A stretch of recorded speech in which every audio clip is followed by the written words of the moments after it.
விளம்பரம் பண்ற, டேய் எங்கடா போற, ஸ்கூலுக்கு படிடா சாப்பாடு முக்கியம், படிடா சாப்பாடு முக்கியம், படிடா சாப்பாடு முக்கியம். எப்படி எப்படி மூலையில ஏற்றி வச்சுக்கிறான் பார். சோறு முக்கியம்,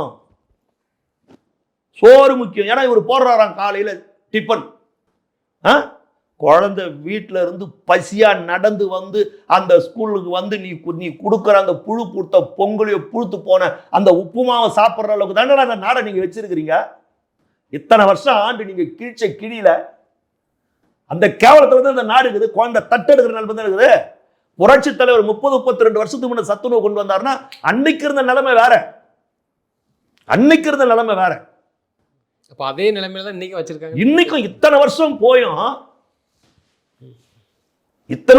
அதே நிலைமையில தான் இந்த நாடு இருக்குது. அந்த காலை சிற்றுண்டி நல்லா இருக்குதா? ஏதா நான் கேட்கிறேன், இந்த காணொலி எவ்வளவு பேர் பார்ப்பாங்க?